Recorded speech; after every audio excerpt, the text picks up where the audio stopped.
जय हिंद दोस्तों, Sandeep tricky math special YouTube channel में आप सभी का स्वागत है। तो बिहार पुलिस मद निषेध 2023 के लिए हम लोग सामान्य विज्ञान का निचोड़ देख रहे हैं। तो यह सामान्य विज्ञान का प्रैक्टिस सेट नंबर 3 है। इससे पहले हम लोग प्रैक्टिस सेट 1 से 2 तक कवर कर चुके थे। उसे अगर आप नहीं देखे होंगे तो उसे आप ज़रूर ही देख लीजिएगा। काफ़ी इंपॉर्टेंट क्लास है दोस्तों।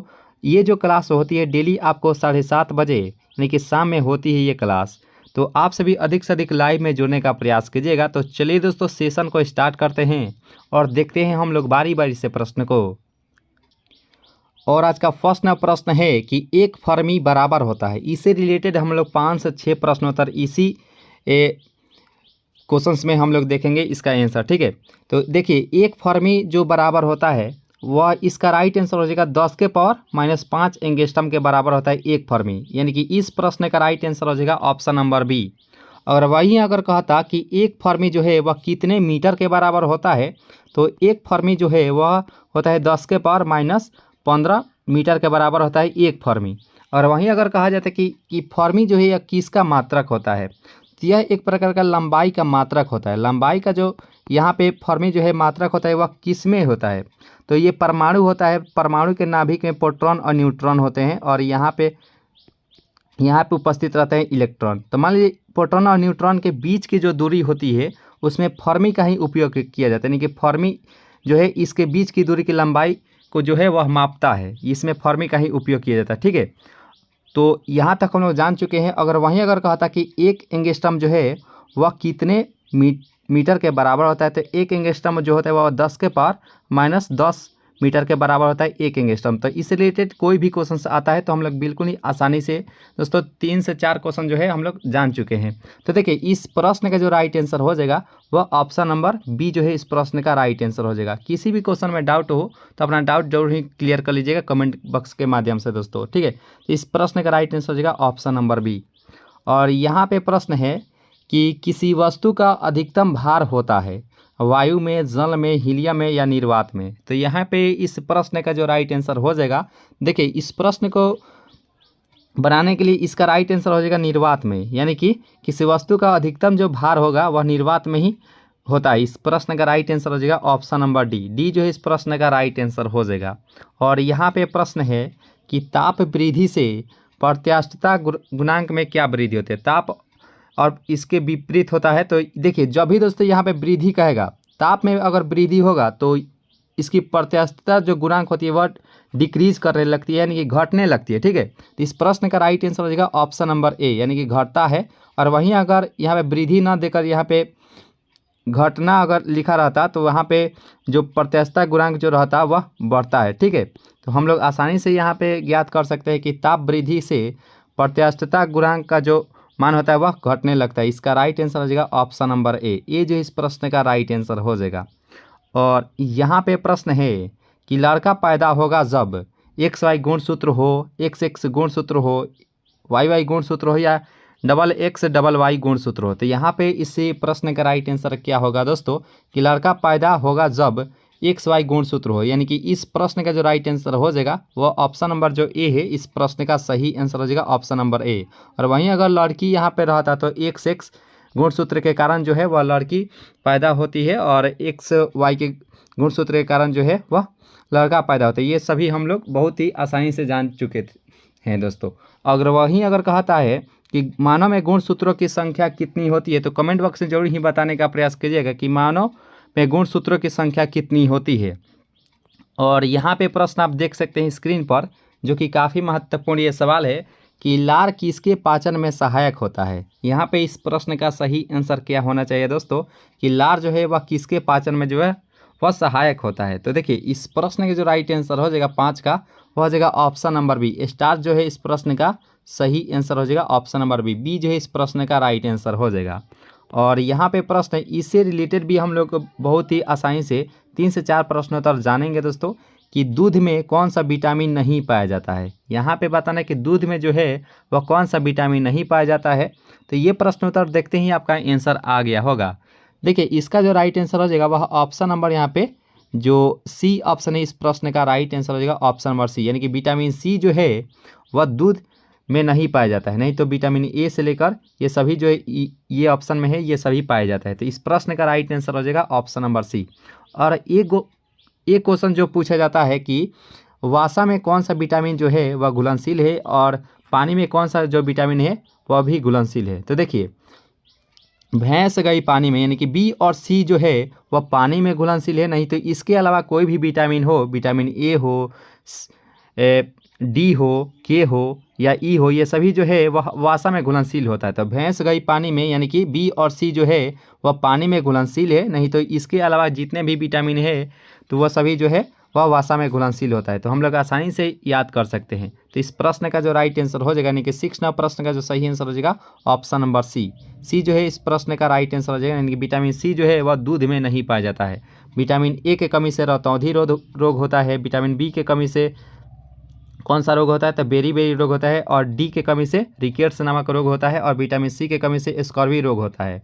विटामिन के कमी से होता है रक्त का थाका ना होना होता है, और विटामिन ई के कमी से बांझपन या नपुंसकता होता है। हम लोग आसानी से जान चुके थे, ठीक है। तो इसका राइट आंसर हो जाएगा ऑप्शन नंबर सी। और यहाँ पे प्रश्न की सर्पी घर्षण से लोटनी घर्षण होता है। यहाँ पे इस प्रश्न का राइट आंसर क्या होना चाहिए कि सर्पी घर्षण से लोटनी घर्षण होता है। तो इसका राइट आंसर हो जाएगा 7 का हो जाएगा बहुत ही कम होता है, ठीक है। इसका राइट आंसर हो जाएगा ऑप्शन नंबर ए। ये जो इस प्रश्न का सही आंसर हो जाएगा। और जो भी दोस्तों नए जुड़े होंगे चैनल से वो जरूर ही सब्सक्राइब कर लीजिएगा दोस्तों, और वीडियो को जो है लाइक जरूर ही कर लीजिएगा दोस्तों। अगर सेशन अगर अच्छी लग रही हो तो लाइक जरूर ही कर लीजिएगा, ठीक है। और यहाँ पे प्रश्न है कि जब कोई वृत्ताकार रूप से नाच रही हो तो उसके द्वारा कार्य क्या होगा। तो यहाँ पे इस प्रश्न का राइट आंसर क्या होना चाहिए। देखिए कोई भी चीज़ अगर वृत्ताकार रूप से, अगर मान लीजिए लट्टू ही है और वह वृत्ताकार रूप से अगर नाच रही है तो उसके कार्य तो वह वहीं पर न रहेगी, तो यानी कि शून्य हो जाती है उसके कार्य, यानी कि ना उसको जो है वह बाहर जाता है, ना ही वह कोई चीज़ कार्य करता है, ठीक है। तो वह उसी बिंदु पर जो है वह नाचता है, ठीक है। यानी कि उसका कार्य जो है वह शून्य हो जाता है। इस प्रश्न का राइट आंसर हो जाएगा ऑप्शन नंबर सी। सी जो है इस प्रश्न का राइट आंसर हो जाएगा। और यहाँ पे प्रश्न है कि 1 मेगावाट बराबर होता है। कमेंट बॉक्स में जल्दी से बताने का प्रयास कीजिएगा कि वाट जो है वह किसका मात्रक होता है। कमेंट बॉक्स में जल्दी से इस प्रश्न का आंसर आ जाना चाहिए दोस्तों कि वाट जो है वह किसका मात्रक होता है, ठीक है। तो यहाँ पे बता दीजिए कि 1 मेगावाट बराबर होता है। तो इसका जो सही आंसर हो जाएगा 9 का, वह हो जाएगा ऑप्शन नंबर ए, यानी कि 10 के पावर जो है वह 6 वाट के बराबर होता है। कमेंट बॉक्स में आपको बताना है कि वाट जो है किसका मात्रक होता है। तो इस प्रश्न का जो राइट आंसर हो जाएगा ऑप्शन नंबर ए, यानी कि ए जो है इस प्रश्न का सही आंसर हो जाएगा। और यहाँ पे प्रश्न है, ये प्रश्नोत्तर देखते ही आपका आंसर आ जाना चाहिए कि 1 किलोवाट बराबर होता है। तो किलोवाट घंटा जो है वह ऊर्जा का जो है व्यावसायिक मात्रक होता है, और ऊर्जा को जो है वह जूल में भी मापते हैं, याद रखेगा। तो 1 किलोवाट जो बराबर होता है, तो यहाँ पे इस प्रश्न का राइट आंसर क्या होगा। तो देखिए 3.6 गुने 10 के पावर 6 जूल के जो है वह बराबर होता है 1 किलोवाट, ठीक है। तो इस प्रश्न का राइट आंसर हो जाएगा ऑप्शन नंबर ए। ये जो है इस प्रश्न का सही आंसर हो जाएगा। और 11वां प्रश्न आपके सामने है कि निम्न में से किसने और कब लिफ्ट की खोज की। तो यहाँ पे 4 ऑप्शन आपको दिया गया है। तो चारों ऑप्शन में से कौन सा जो ऑप्शन है वह सही आंसर हो जाएगा कि किसने जो है और कब लिफ्ट की खोज की थी। तो इसका राइट आंसर हो जाएगा 11th का हो जाएगा ऑस्टिस जो है 1852 ईस्वी में लिफ्ट की आविष्कार किया गया था, ठीक है। इसका राइट आंसर हो जाएगा ऑप्शन नंबर डी। डी जो इस प्रश्न का राइट आंसर हो जाएगा। ऑस्टिस 1852 जो है इस प्रश्न का राइट आंसर हो जाएगा। और यहाँ पे 12वां प्रश्न भी आप सभी के सामने उपस्थित हो चुका है, जो कि काफ़ी अच्छा सवाल है कि चंद्रमा पर वायुमंडल न होने का कारण क्या है। कोणीय संवेग होता है, कक्षीय वेग होता है, पलायन वेग होता है, या गुरुत्वीय त्वरण होता है। तो यहाँ पे इसका राइट आंसर क्या होना चाहिए कि चंद्रमा पर जो है वायुमंडल न होने का कारण, इसका मुख्य कारण क्या है। तो 12वां प्रश्न का राइट आंसर हो जाएगा उसका पलायन वेग ही जो है इसका मुख्य कारण होता है, यानी कि ऑप्शन नंबर यहाँ पे जो डी ऑप्शन है इस प्रश्न का राइट आंसर हो जाएगा। D is the right answer for this question. और यहाँ पे प्रश्न है कि MKS मात्रक में पृष्ठ तनाव की इकाई क्या होती है। तो यहाँ पे इस प्रश्न का राइट आंसर क्या होना चाहिए दोस्तों कि MKS मात्रक में पृष्ठ तनाव की इकाई इनमें से कौन सा हो जाएगा। तो देखिए इसका जो सही आंसर हो जाएगा 13 का, वह न्यूटन प्रति मीटर होता है। यानी कि न्यूटन प्रति मीटर होता है, जो कि ऑप्शन नंबर सी में दिया गया है, जो कि राइट आंसर हो जाएगा न्यूटन प्रति मीटर। न्यूटन किसका मात्रक होता है? कमेंट बॉक्स में जल्दी से बताने का प्रयास कीजिएगा दोस्तों कि न्यूटन जो है वह किसका मात्रक होता है। ठीक है, जितने भी सवाल आज पूछेंगे वो सभी कमेंट बॉक्स में जरूर ही जो है आंसर देने का प्रयास कीजिएगा दोस्तों। और यहाँ पे प्रश्न है कि पृथ्वी का द्रव्यमान हो इनमें से कौन सा हो जाएगा आंसर, यानी कि पृथ्वी का द्रव्यमान होता है। देखिए यहाँ पे पृथ्वी का द्रव्यमान का है, अगर त्रिज्या का है तो 64 जो है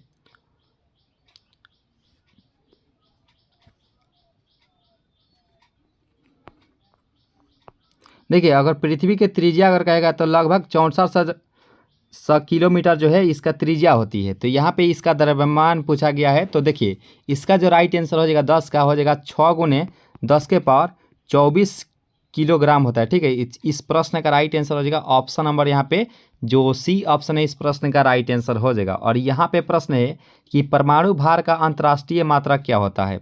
यहाँ पे इस प्रश्न का राइट आंसर क्या होगा दोस्तों कि परमाणु भार का जो है अंतर्राष्ट्रीय मात्रा क्या होता है। तो इस प्रश्न का राइट आंसर हो जाएगा वह होता है C12 होता है। ठीक है, इस प्रश्न का राइट आंसर हो जाएगा ऑप्शन नंबर जो डी ऑप्शन है इस प्रश्न का राइट आंसर हो जाएगा ऑप्शन नंबर डी। और कुहासा होता है, समांग मिश्रण होता है, विषमांग मिश्रण होता है। तो यहाँ पे ऑप्शन आप देख चुके हैं कि कुहासा जो होता है या विषमांग मिश्रण होता है। ठीक है, इस प्रश्न का राइट आंसर हो जाएगा ऑप्शन नंबर बी जो इस प्रश्न का राइट आंसर हो जाएगा। तो चलिए दोस्तों नेक्स्ट प्रश्न को देखते हैं। और यहाँ पे 17वां प्रश्न है कि किसी परमाणु के गुण निर्भर करते हैं प्रोटॉनों की संख्या पर, परमाणु के भार पर, न्यूट्रॉनों की संख्या पर या इलेक्ट्रॉनिक संरचना पर। तो यहाँ पे बताना कि किसी परमाणु का जो है वह गुण निर्भर करता है। तो इसका जो सही आंसर हो जाएगा वह 17वां प्रश्न का राइट आंसर इलेक्ट्रॉनिक संरचना पर जो है इसका निर्भर करता है इसका गुण। तो इस प्रश्न का राइट आंसर हो जाएगा ऑप्शन नंबर जो डी है इस प्रश्न का राइट आंसर हो जाएगा ऑप्शन नंबर डी। और यहाँ पे प्रश्न है ये कैथोड किरणें बनी होती है। तो यहाँ पे इस प्रश्न का राइट आंसर हो जाएगा क्या होगा दोस्तों। देखिए एक होता है एनोड, एक होता है कैथोड। तो देखिए यहाँ पे अगर कैथोड की बात किया जाए तो वह बनी होती है इलेक्ट्रॉन की। ठीक है, इलेक्ट्रॉन कैथोड जो होता है वह ऋणात्मक होता है यानी कि निगेटिव होता है, और वहीं एनोड जो होता है वह पॉजिटिव होता है। तो हम लोग जो है एनोड पर प्रोटॉन हम लोग आसानी से कह सकते हैं प्रोटॉन, और इलेक्ट्रॉन जो है वह कैथोड पर कर सकते हैं जो कि कैथोड जो होता है वह निगेटिव होता है, ऋणात्मक होता है। ठीक है, तो इस प्रश्न का राइट आंसर हो जाएगा ऑप्शन नंबर ए जो इस प्रश्न का सही आंसर हो जाएगा। हम लोग जो है सभी प्रश्नों को बहुत ही आसानी से कवर करेंगे, यानी कि हम लोग जब निचोड़ देख ही रहे हैं तो सभी क्वेश्चंस को आसानी से कवर करेंगे ताकि आपको A to Z जो है वह क्वेश्चंस का आंसर मालूम हो। ठीक है, तो यहाँ पे बताना कि अनिश्चितता के सिद्धांत का प्रतिपादन किया था। तो यहाँ पे इस प्रश्न का जो राइट आंसर हो जाएगा, देखिए इसका जो सही आंसर हो जाएगा 19 का हो जाएगा ऑप्शन नंबर बी, यानी कि हाइजेनबर्ग जो है इस प्रश्न का राइट आंसर हो जाएगा ऑप्शन नंबर बी। और आइंस्टीन के द्वारा किया गया था E बराबर mc²। ठीक है, E बराबर mc², जहाँ C जो है प्रकाश का वेग था, m जो था वह मास था यानी कि द्रव्यमान था। ठीक है, तो इस प्रश्न का राइट आंसर हो जाएगा ऑप्शन नंबर बी जो इस प्रश्न का सही आंसर हो जाएगा। और यहाँ पे प्रश्न है कि सबसे अधिक विद्युत ऋणात्मक तत्व इनमें से कौन सा हो जाएगा। यहाँ पे विद्युत ऋणात्मक सबसे अधिक पूछा गया है। ठीक है, तो सबसे अधिक कौन सा हो जाएगा, क्या क्लोरीन की होती है, फ्लोरीन, आयोडीन या ऑक्सीजन होती है। तो इसका जो सही आंसर हो जाएगा 20 का वह हो जाएगा ऑप्शन नंबर जो बी है फ्लोरीन, जो कि राइट आंसर हो जाएगा ऑप्शन नंबर बी जो इस प्रश्न का सही आंसर हो जाएगा ऑप्शन नंबर बी। और यहाँ पे प्रश्न है कि 18 कैरेट सोने में सोने का प्रतिशत इनमें से कौन सा हो जाएगा। वैसे बात करें सोना के बारे में तो सोना जो होता है वह शुद्ध सोना जो होता है वह 24 कैरेट का होता है, लेकिन जब आभूषण बनाया जाता है आभूषण तो वह 22 कैरेट जो है उसमें सोना का उपयोग किया जाता है, क्योंकि 24 कैरेट अगर शुद्ध सोना दिया जाए किसी को बनाने के लिए आभूषण तो वह द्रव अवस्था में 24 कैरेट जो है वह सोना पाया जाता है, याद रखेगा। लेकिन आभूषण जो बनाया जाता है वह 22 कैरेट सोना का ही बनाया जाता है, याद रखेगा। तो यहाँ पर बताना है कि 18 कैरेट सोने में सोने का प्रतिशत कितने होगा। ठीक है, तो इसका जो सही आंसर हो जाएगा 21 का वह हो जाएगा ऑप्शन नंबर डी, यानी कि 75% जो है उसमें सोना का प्रतिशत होता है। ठीक है, इसका राइट आंसर हो जाएगा ऑप्शन नंबर डी जो इस प्रश्न का राइट आंसर हो जाएगा। और फास्फोरस का अणु सूत्र क्या होता है। तो यहाँ पे इसका राइट आंसर क्या होगा दोस्तों कि फास्फोरस का जो है वह अणु सूत्र इनमें से कौन सा हो जाएगा। तो फास्फोरस का अणु सूत्र जो हो जाएगा वह इस प्रश्न का राइट आंसर हो जाएगा ऑप्शन नंबर सी। P4 जो है इस प्रश्न का राइट आंसर हो जाएगा ऑप्शन नंबर सी जो है इस प्रश्न का राइट आंसर हो जाएगा। और एक क्वेश्चन जो पूछा जाता है कि माचिस की जो डिबिया होती है, माचिस की जो डिब्बी होती है, उस पर कौन सा फास्फोरस लगाया जाता है, माचिस के डिब्बी पर कौन सा फास्फोरस जो है वो लगाया जाता है। कमेंट बॉक्स में आपका जरूर ही आंसर आना चाहिए। आप अगर आंसर नहीं दे पाते तो हम आपके बीच जो है वह आंसर कमेंट बॉक्स में पिन अप कर देंगे, ठीक है। तो आपको बताना है कि फास्फोरस का जो है वह अणु सूत्र हम लोग P4 जानते ही हैं, और माचिस के डिबिया पर जो है वह कौन सा फास्फोरस लगाया जाता है, कमेंट बॉक्स में जल्दी से बताने का प्रयास कीजिएगा। और यहाँ पे बताना है कि सोना का जो है लैटिन नाम क्या होता है। तो यहाँ पे इस प्रश्न का राइट आंसर क्या होना चाहिए दोस्तों कि सोना का जो है वह लैटिन नाम क्या होता है। देखिए 23 नंबर प्रश्न के जो राइट आंसर हो जाएगा वह हो जाएगा ऑप्शन नंबर ए, यानी कि ओरम जो है इस प्रश्न का नहीं होता है। सोना का हम लोग एऊ से लिखते हैं, यानी कि ओरम जो है इसका लैटिन नाम होता है, ठीक है। तो इस प्रश्न का राइट आंसर हो जाएगा ऑप्शन नंबर ए जो है इस प्रश्न का राइट आंसर हो जाएगा। और सोना का जो है रासायनिक प्रतीक क्या होता है, तो हम लोग आसानी से अभी ही देखे थे, ओरम को हम लोग एयू लिखते हैं, तो हम लोग आसानी से ऑप्शन नंबर ए के साथ जाएंगे, जो कि राइट आंसर हो जाएगा ऑप्शन नंबर ए। और सोना की बात करें तो ये तो खुद ही सोना ही होता है। ये जो है प्रकृति में जो है वह मुक्त अवस्था में पाया जाने वाला इकलौता तत्व होता है, ठीक है, जिसका जो है संक्षारण कभी नहीं हो पाता है। जो कि मुक्त अवस्था में पाया जाता है, इसका संक्षारण जो है वह नहीं हो पाता है, ठीक है। तो ये जो है आसानी से हम लोग कह सकते हैं कि सोना जो है इसका रासायनिक प्रतीक एयू जो है इस प्रश्न का राइट आंसर हो जाएगा। और यहाँ पे प्रश्न है कि शुद्ध जल का जल होता है, तो यहाँ पे अम्लीय होता है, क्षारीय होता है, दोनों होता है, या उदासीन होता है। तो शुद्ध जल की बात करें इसका pH वैल्यू जो होता है वह 7 होता है। और 7 हम लोग किसको जानते हैं, न तो ये क्षार होता है और ना ही यह जो है अम्ल होता है, यह एक प्रकार के उदासीन विलयन होता है। इस प्रश्न का राइट आंसर हो जाएगा ऑप्शन नंबर डी। और वहीं अगर कहेगा कि उदासीन विलयन का pH मान कितने होते हैं, तो वह 7 होता है। अम्ल का pH मान 7 से कम होता है, ठीक है, और क्षार का pH मान 7 से अधिक होता है, हम लोग आसानी से कह सकते हैं। तो इस प्रश्न का राइट आंसर हो जाएगा ऑप्शन नंबर डी। और एक क्वेश्चन दोस्तों आपको जरूर ही मालूम होना चाहिए कि एक क्वेश्चन जल्दी से बताने का प्रयास कीजिएगा दोस्तों कि रक्त का जो है और pH वैल्यू कितनी होती है, रक्त का जो है pH मान कितना होता है। कमेंट बॉक्स में जल्दी से बताने का प्रयास कीजिएगा दोस्तों कि रक्त का pH वैल्यू कितनी होती है, ठीक है। और यहाँ पे 26वां प्रश्न भी आप सभी के सामने उपस्थित हो चुका है कि रासायनिक पदार्थों का सम्राट कहा जाता है। यहाँ पे इस प्रश्न का राइट आंसर क्या होगा दोस्तों कि रासायनिक पदार्थों का जो है सम्राट यानी कि राजा किसे कहा जाता है। तो इसका जो सही आंसर हो जाएगा 26 का, वह हो जाएगा ऑप्शन नंबर बी, सल्फ्यूरिक अम्ल जो है इस प्रश्न का राइट आंसर हो जाएगा।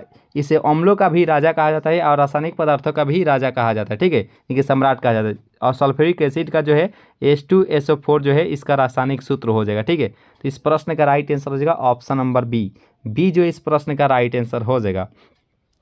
और यहाँ पे प्रश्न है कि क्षारीय विलयन का pH मान होता है, तो हम लोग आसानी से अभी ही कवर किए थे pH वैल्यू को। देखिए क्षारीय विलयन जब भी कहे तो वह 7 से अधिक होता है, जो कि ऑप्शन नंबर सी में दिया गया है।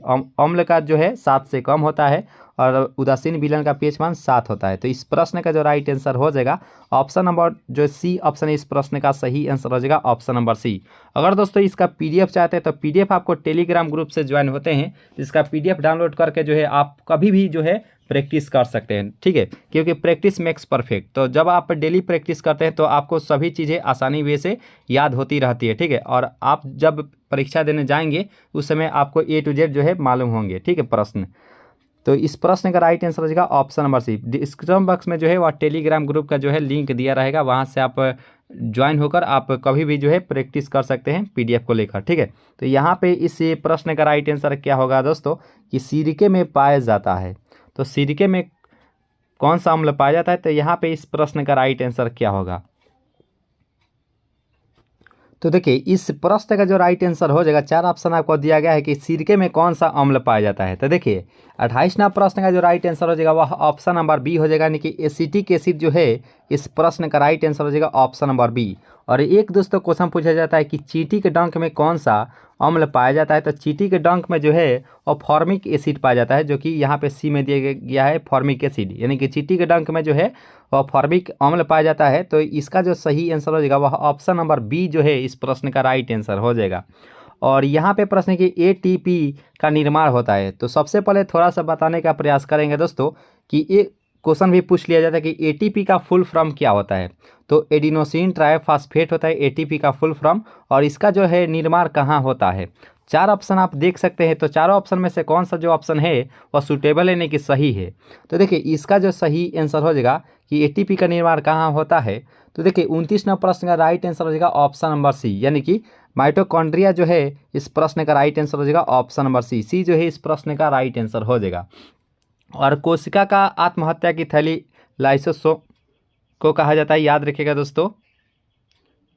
माइटोकॉन्ड्रिया का कोशिका का पावर हाउस भी कहा जाता है, याद रखिएगा, ठीक है। इस प्रश्न का राइट आंसर हो जाएगा ऑप्शन नंबर सी। और यहाँ पे प्रश्न है कि कोशिका विभाजन की क्रिया आरंभ होती है। तो यहाँ पे आप देख सकते हैं, तो इस प्रश्न का राइट आंसर क्या होगा दोस्तों।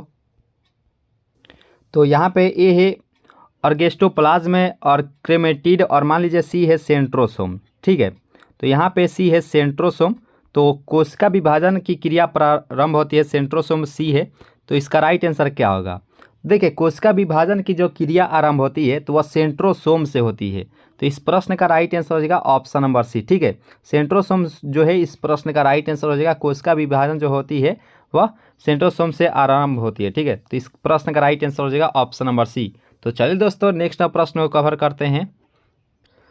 और यहाँ पे 31 नंबर प्रश्न भी आप सभी के सामने उपस्थित हो चुका है कि यूरेसिल किसमें पाया जाता है। तो यहाँ पे थोड़ा सा बताने का प्रयास करेंगे कि यूरेसिल किसमें पाया जाता है। देखिए ये बता देंगे तो आपको ए टू जेड मालूम रहेगा। एक होता है DNA, एक होता है RNA, यानी कि डीऑक्सी न्यूक्लिक एसिड, RNA होता है राइबो न्यूक्लिक एसिड, ठीक है।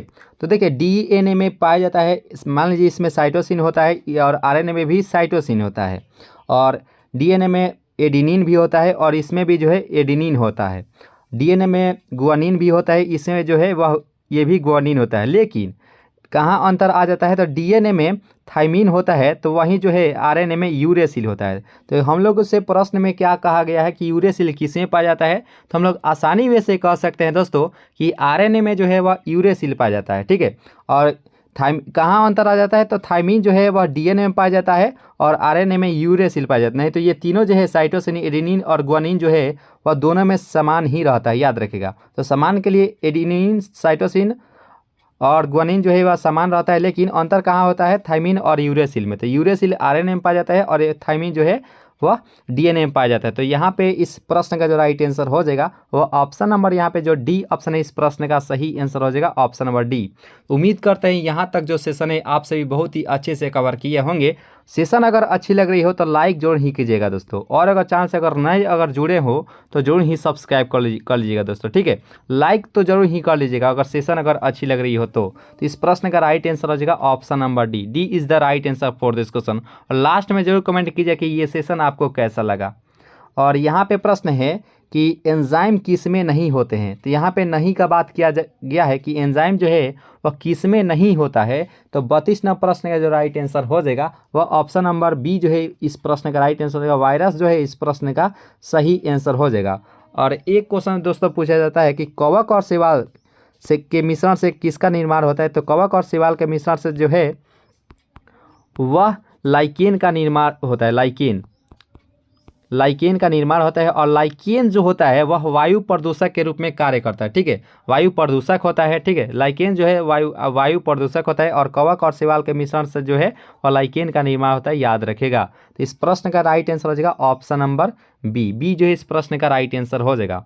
और यहाँ पे प्रश्न है कि TMV शब्द का संबंध है। तो यहाँ पे इस प्रश्न का सही आंसर क्या होना चाहिए दोस्तों कि TMV शब्द का संबंध होता क्या है। तो देखिए इसका जो राइट आंसर हो जाएगा 33 का हो जाएगा ऑप्शन नंबर जो सी है, यानी कि वायरस, जो कि राइट आंसर हो जाएगा option number C. C is the right answer for this question. Session अगर अच्छी लग रही है तो लाइक जरूर ही कीजिएगा दोस्तों। और यहाँ पे प्रश्न है, हम लोग बहुत पहले ही कवर किए थे कि शरीर में गुणसूत्रों की संख्या, जब भी दोस्तों संख्या की बात किया जाए तो जल्दी जल्दी में ये 23 नहीं लगा दीजिएगा, ठीक है। संख्या जब भी दोस्तों कहे तो वह 46 होती है। और वहीं अगर जोड़ा कहा जाए, जोड़ा, तो जोड़ा में जो है वह होती है 23 जोड़ा, यानी कि 23 जोड़ा यानी कि 40 जोड़ा यानी कि 2 होता है। तो 23 दूनी 46 होती है, यानी कि संख्या कहे तो 46 होती है, और जोड़ा कहे तो वह 23 होती है। तो इस प्रश्न का राइट आंसर हो जाएगा ऑप्शन नंबर ए। जो है इस प्रश्न का सही आंसर हो जाएगा। 46 जो है इस प्रश्न का राइट आंसर हो जाएगा। और यहाँ पे प्रश्न है कि वायरस की खोज किसने की थी। यहाँ पे इस प्रश्न का सही आंसर क्या होना चाहिए दोस्तों कि वायरस की जो खोज है वह किसने की थी। तो इस प्रश्न का राइट आंसर हो जाएगा वो क्या होगा दोस्तों, 35वां प्रश्न का राइट आंसर क्या आना चाहिए। देखिए सी जो है इस प्रश्न का राइट, वानोवस्की जो है वह इस प्रश्न का राइट आंसर हो जाएगा। डी आई वानोवस्की जो है इस प्रश्न का राइट आंसर हो जाएगा। C is the right answer for this question. और यहाँ पे देखिए प्रश्न को कि चाय के लाल कीट का कारण क्या होता है। यहाँ पे इस प्रश्न का सही आंसर क्या होना चाहिए दोस्तों कि चाय के लाल कीट का कारण क्या होता है। देखिए इस प्रश्न का जो राइट आंसर हो जाएगा 36 का, तो 36वां प्रश्न का राइट आंसर हो जाएगा ऑप्शन नंबर सी, यानी कि हरा सवाल जो है इस प्रश्न का राइट आंसर हो जाएगा हरा सवाल। हरा सवाल जो है इस प्रश्न का राइट आंसर हो जाएगा। और यहाँ पे प्रश्न है कि विद्युत बल्ब में भरी जाती है नाइट्रोजन, ऑक्सीजन, कार्बन डाइऑक्साइड या हीलियम। तो ये प्रश्नोत्तर देखते ही आपका राइट आंसर आ गया होगा कि विद्युत बल्ब में भरा जाता है। देखिए भरा तो नाइट्रोजन भी जाता है और आर्गन भी भरा जाता है। तो यहाँ पे ऑप्शन में आर्गन तो है ही नहीं कहीं, तो हम लोग नाइट्रोजन के साथ जाएंगे। तो इस प्रश्न का राइट आंसर हो जाएगा वह, इस प्रश्न का राइट आंसर हो जाएगा ऑप्शन नंबर ए। और विद्युत बल्ब का जो फिलामेंट होता है वह किसका बना होता है, यानी किस तत्व का बना होता है। कमेंट बॉक्स में आपका आंसर जरूर ही आना चाहिए दोस्तों कि बल्ब का जो है फिलामेंट वह किस तत्व का बना होता है। ठीक है, कमेंट बॉक्स से जरूर ही इसका आंसर बताने का प्रयास कीजिएगा। तो इस प्रश्न का राइट आंसर हो जाएगा ऑप्शन नंबर ए जो इस प्रश्न का सही आंसर हो जाएगा। तो उम्मीद करते हैं यहाँ तक जो सेशन है आप सभी अच्छे से कवर किए होंगे। बहुत ही महत्वपूर्ण ये सेशन है, हम लोग विज्ञान का निचोड़ देख रहे हैं, तो सभी क्वेश्चंस को हम लोग ए टू जेड कवर करेंगे दोस्तों। और यहाँ पे प्रश्न है कि वनस्पति घी निम्न में से किससे बनाया जाता है। ये प्रश्नोत्तर काफ़ी इंपॉर्टेंट सवाल है कि वनस्पति घी जो है निम्न में से किससे बनाया जाता है। तो इस प्रश्न का राइट आंसर हो जाएगा 38 का, वह हो जाएगा ऑप्शन नंबर बी। हाइड्रोजन जो है इस प्रश्न का राइट आंसर हो जाएगा ऑप्शन नंबर बी जो है इस प्रश्न का सही आंसर हो जाएगा। और यहाँ पे प्रश्न है कि ग्रीन हाउस प्रभाव में पृथ्वी के वातावरण का गर्म होना किसके कारण से होता है। यहाँ पे इस प्रश्न का राइट आंसर क्या होगा दोस्तों कि ग्रीन हाउस प्रभाव में पृथ्वी के वातावरण का गर्म होना किसके कारण होता है। तो 39वां प्रश्न का राइट आंसर हो जाएगा जो बी ऑप्शन है, इस प्रश्न का राइट आंसर हो जाएगा ऑप्शन नंबर बी जो है इस प्रश्न का सही आंसर हो जाएगा। यानी कि ग्रीन हाउस प्रभाव में पृथ्वी के वातावरण का गर्म होना किसके कारण होता है। तो अल्ट्रावायलेट रे होता है, यानी कि अल्ट्रावायलेट किरण होता है। ठीक है, इस प्रश्न का सही आंसर हो जाएगा ऑप्शन नंबर बी जो इस प्रश्न का सही आंसर हो जाएगा। ठीक है, और यहाँ पे प्रश्न के सोडा वाटर बनाने के लिए कौन सी गैस जो है वह प्रयोग की जाती है। यहाँ पे इस प्रश्न का सही आंसर क्या होना चाहिए दोस्तों कि सोडा वाटर बनाने के लिए निम्न में से किस गैस की प्रयोग किया जाता है। तो इसका जो सही आंसर हो जाएगा वह हो जाएगा 40 प्रश्न का राइट आंसर हो जाएगा सी, यानी कार्बन डाइऑक्साइड जो है इस प्रश्न का सही आंसर हो जाएगा ऑप्शन नंबर सी।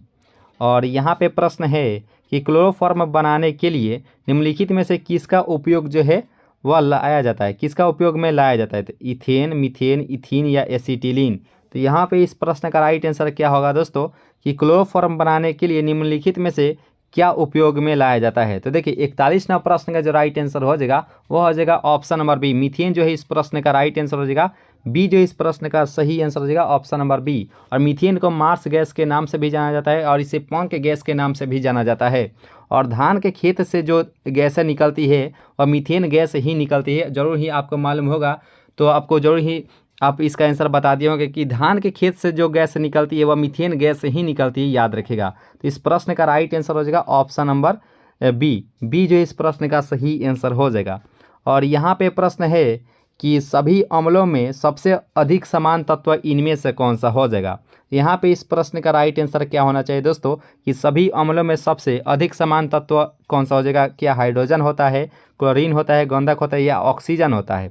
देखिए इस प्रश्न का जो राइट आंसर हो जाएगा 42 का, वह हो जाएगा ऑप्शन नंबर जो ए है, यानी कि हाइड्रोजन, जो कि राइट आंसर हो जाएगा ऑप्शन नंबर ए जो इस प्रश्न का सही आंसर हो जाएगा। हाइड्रोजन जो है इस प्रश्न का राइट आंसर हो जाएगा। इसका जो पीडीएफ है आपको टेलीग्राम ग्रुप से ज्वाइन होते हैं तो इसका पीडीएफ मिल जाएगा दोस्तों, वहाँ से आप लोग डाउनलोड करके अपना प्रैक्टिस कभी भी कर सकते हैं। और आज का अंतिम प्रश्न है कि पानी की अस्थायी कठोरता को किसका प्रयोग करके दूर किया जा सकता है। तो यहाँ पे इस प्रश्न का राइट आंसर क्या होगा दोस्तों कि पानी की अस्थायी कठोरता को किसका प्रयोग करके दूर किया जा सकता है। तो इस प्रश्न का जो राइट आंसर हो जाएगा 43 का, वह हो जाएगा ऑप्शन नंबर जो ए है, यानी कि OH होल ट्वाइस, जो कि राइट आंसर हो जाएगा ऑप्शन नंबर ए। ये जो इस प्रश्न का राइट आंसर हो जाएगा। तो दोस्तों इस प्रकार से इस महत्वपूर्ण सेशन को यहीं पे ख़त्म करते हैं और लास्ट में ज़रूर कमेंट कीजिएगा कि ये सेशन आपको कैसा लगा दोस्तों, ठीक है। तो मिलेंगे नेक्स्ट क्लास में नई उम्मीदें के साथ। तो हंसते रहिए और मुस्कुराते रहिए और अपनी तैयारी को जो है मजबूत करते रहिए। अभी के इतना है दोस्तों, जय हिंद।